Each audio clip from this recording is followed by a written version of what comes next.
Hey guys, True Grit Scott, Bulletproof Saws and BLUESAWS.com. Hope everybody's doing all right. I should be using the speaker in the headphones, but I swear it keeps throwing the sound out of sync and I don't get it. So I'm using the speaker. Hopefully I'm talking loud enough. I'm kind of shouting. Got a couple saws I got to run before I get them out of here today or tomorrow. You've seen this saw before. It's one of the ported 372s. And I just wanted to give it a run, give it another shakedown before it ships out. So I grabbed the same bar and chain. I don't think I've used that since. Maybe I did, but I didn't tune up chains. I didn't sharpen chains. They seem good enough. I'm going with it because I'm pressed for time. Shouldn't be making a video, but I got to run the saws, so I'm going to make the video. So we got the ported 372 with the 24-inch bar. Then I got a 660, which I guess I don't have to block. That's a ported 660. It's got the Italy cylinder in it, triple ported muffler, all the normal stuff we do in our bulletproof builds, and it feels like a good saw. I got the Pro Flow on it. I was having a discussion with a buddy of mine where I like the side ports on mufflers, like the deflector. Personally, it's not as obvious that it's a modded muffler as a big pipe sticking out the front. And we do them both ways. And we got into the discussion, and I don't have an opinion on this, and I don't know, until I get the dyno set up, I don't know how I can test this. But his opinion is the side port's great. Yeah, it will add more power, but he thinks that you get more power from the pipe. If you got a 3/4 or a 7/8 hole on a pipe or a side port, I don't see how it matters. But there's a bunch of things with modded mufflers that don't totally make sense to me. I think the rule of thumb is that you want, and I'll probably butcher this, you want 3/4 the size of the exhaust port on the cylinder as your outlet pipe, okay? But I've also seen people do dual pipes, which I think sound good, but I don't know if it gives you any more performance than the single point pipe. That's more than 3/4 of your outlet on your cylinder, your exhaust port on your cylinder.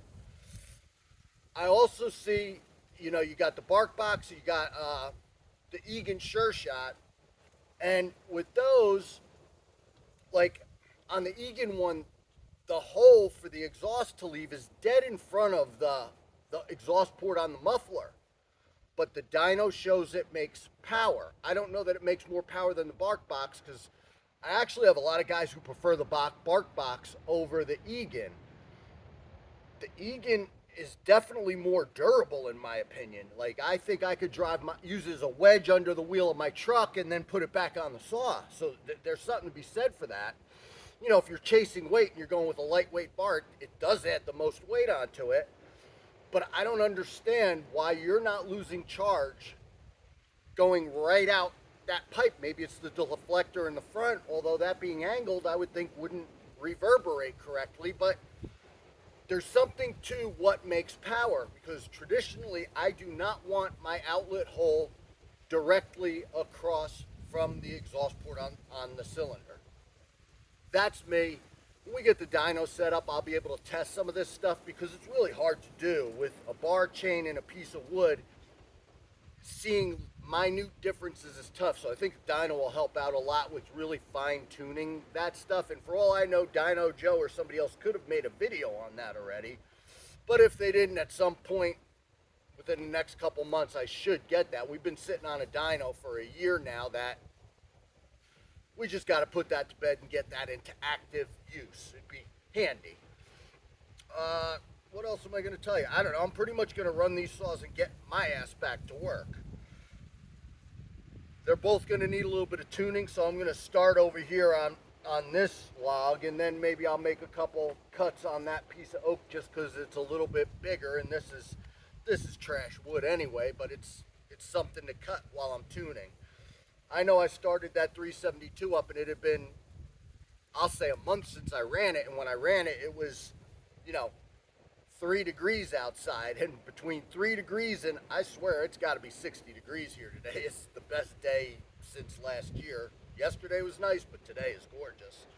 So that's going to need some retuning, and I'll tune them. I'll try to tune it before I start the video and see what I could get, see how they run. 24-inch bar, 28-inch bar.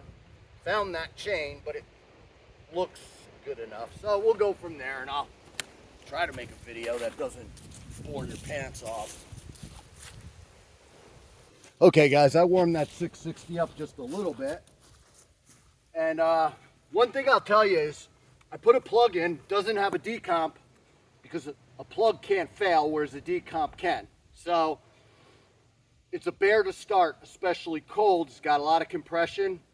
So what I tell guys is when you're starting them, make sure you get that piston in the right spot before you pull it, or it's going to rip it out of your hand, especially without the decomp. We'll see, it'll probably rip it out of my hand.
It feels nice, and it feels pretty close to where it needs to be.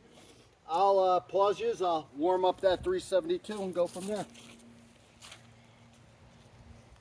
Okay guys, I warmed this 372 up, not super warm, but warm enough. I made a cut, and I had to do a little twistity twist on the high jet because it was wicked rich.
I love the way both of these run. They're both nice saws. It's funny, you saw when the bar hit, right about here there was a knot. And those knots are hot. Like, I could feel it when I hit it, and you could see how hard it is. And then once you get through it, it starts eating again. I'll move this, get that set up, and I'll make 2 cuts on the other one into some bigger, harder wood just to see. So far, so good. Okay, guys. So this saw had 2 cuts on it before I just did the cuts over there. So this is like a brand new, fresh build. And that one we ran in another video, so that's got, 15 cuts on it, 20 cuts already.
chain's not terrible either.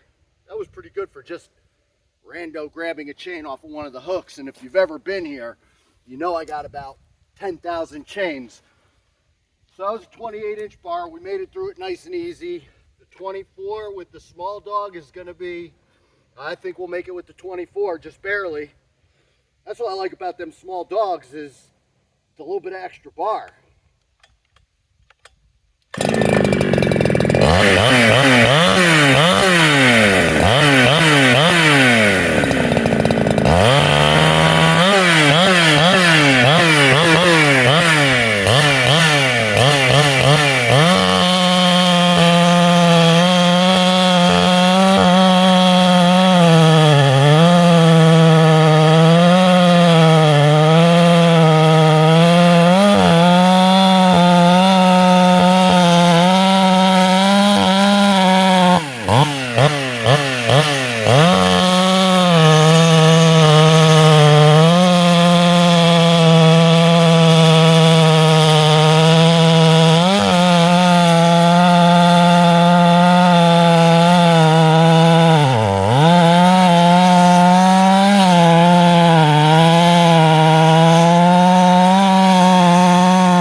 How much more aggressive that chain is.